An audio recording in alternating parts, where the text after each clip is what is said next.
안녕하세요. 공정한 사람들 부동산 공사장입니다. 오늘은 지난번 콘텐츠에서 2024년 상반기 구리 갈매 지식산업센터의 동향에 대해서 알아봤잖아요. 오늘은 가볍게 공사장이 생각하는 2024년 하반기 구리 갈매 지식산업센터의 향후 전망, 앞으로 조금 희망 회로를 많이 돌렸을 때 그 기대되는 효과, 이런 걸 한번 이야기를 해보려고 합니다. 지금 옆으로 보이는 지금 돌아가는 화면은 구리 갈매 지식산업센터 구리금강 펜테리움 IX타워 섹션 오피스 7층에서 9층까지의 영상을 그냥 공사장이 지금 사람들 다 퇴근한 다음에 한번 돌면서 찍어봤어요.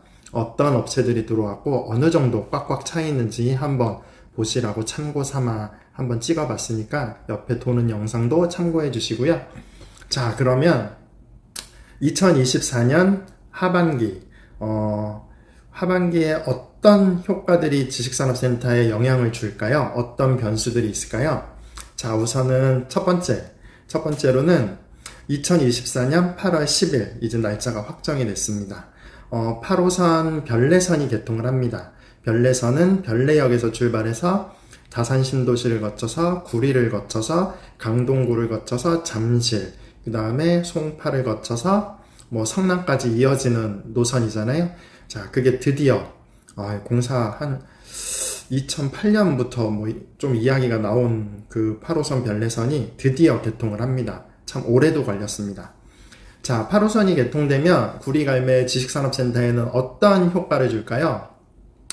공사장이 생각할 때는 지금 구리 갈매 지식산업센터에 공급 물량이 갑자기 늘어난 휴벨라인의 공실률을 줄이는 엄청난 효과를 좀 줄 수 있을 거라고 생각을 합니다. 지금까지 구리 갈매라는 지역은 상봉, 구리 갈매, 남양주 이렇게 연결이 되어 있는 경춘선 라인으로 이어지는 곳에 있었어요. 그래서 대부분이 서울의 중랑구에서 이렇게 넘어오시거나 아니면 남양주 쪽에서 이렇게 넘어오시는 사장님들이 대부분이었거든요. 근데 이제 8호선이 연결이 되면서 드디어 구리 구도심, 그 다음에 강동구, 그 다음에 송파구, 그 다음에 조금 더 내려가면 성남까지 이렇게 한 축으로 이어지기 때문에 이쪽에 계신 사장님들도 이제 구리 갈매에 올 수 있는 여건이 마련이 된 겁니다. 자, 그렇기 때문에 지금까지는 수요층이 서울시 중랑구와 남양주시에만 의존을 했다면 이제 앞으로는 이 두 개는 그대로 있는 상황에서 밑으로 구리 구도심, 그 다음에 강동구, 송파구, 성남시까지 수요층이 넓어질 수 있는 거고요. 이 수요층이 이제 위로 올라온다면 구리 갈매 휴벨라인의 공실이 빠르게 소진이 될 수 있을 거라고 공사장은 생각을 합니다. 자, 그럼 두 번째는 변수로 금리를 꼽을 수 있을 것 같아요. 지금 미국 관련 대선에서도 항상 나오는 얘기가 금리 인하잖아요. 저번에 파월 의장이 이제 두 차례 정도 금리를 인하하겠다라는 얘기를 했었고요. 자, 미국이 금리를 인하하면 우리나라 역시 아마 빠르게 따라서 금리를 인하를 할 겁니다. 금리가 인하되면 구리 갈매 지식산업센터는 어떤 효과가 있을까요?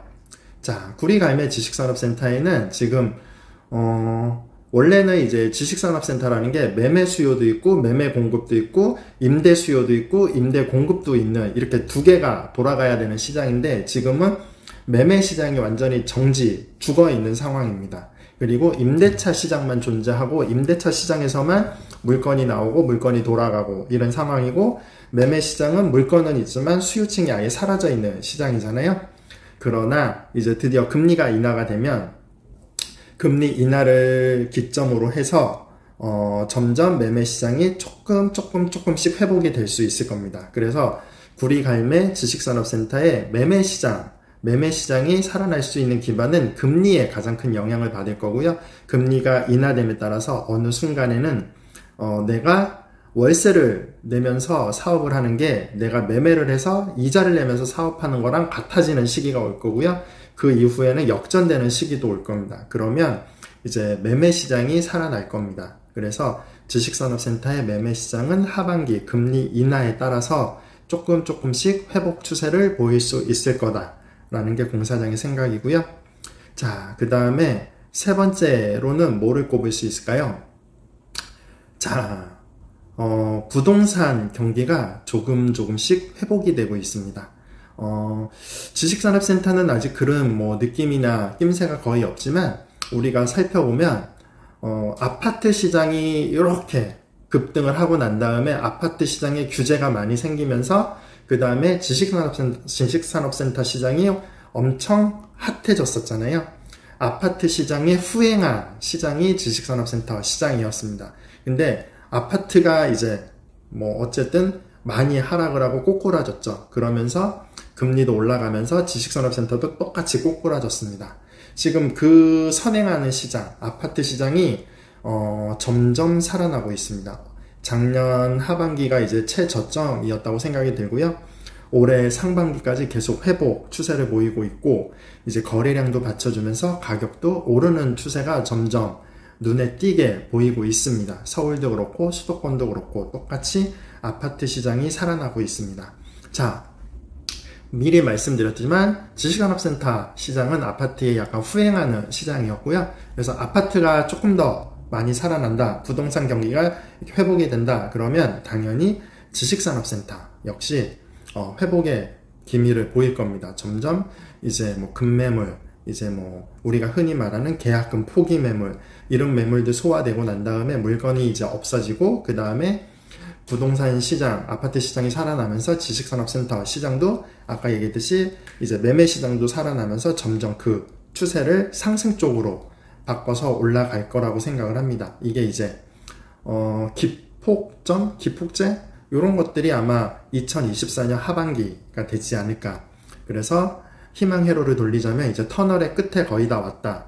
이제 터널을 나갈 시기가 거의 다 왔다 라고 보시면 됩니다. 항상 터널 끝이 가장 어둡다라고도 하잖아요. 그래서 2024년 하반기가 지나면 터널을 이제 통과를 할 거라고 생각을 하고요. 2025년은 2024년보다 훨씬 나은 지식산업센터 시장을 만나볼 수 있을 거라고 생각을 합니다. 자, 그러면 어쨌든 우리는 모두 희망적으로 생각을 하고 희망적으로 뭐 사고를 하고 계획을 짜고 해야 항상 뭐 좋은 일들도 더 많이 생길 수 있잖아요.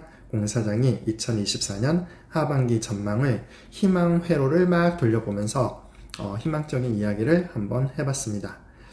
컨텐츠가 마음에 들었으면 좋아요와 구독 부탁드리고요. 지식산업센터 우리는 지금 뭐 항상 주변 뉴스에서 지식산업센터는 망했다, 지식산업센터는 무덤이다, 뭐 지옥이다 이런 말들을 하지만 이제 부동산은 돌고 돕니다. 그런 말들이 또 없어지고 지식산업센터가 핫하다 뭐 이런 얘기가 또 나올 시기도 분명히 옵니다. 그런 사이클이 있는 거고요. 부동산은 항상 사이클을 따라서 이동을 합니다. 그래서 내려가는 사이클이 있었으면 다시 올라가는 사이클은 당연히 만나게 됩니다. 그런 생각으로 지식산업센터를 바라보셨으면 좋겠습니다. 감사합니다. 다음엔 다른 컨텐츠로 만나보겠습니다. 안녕.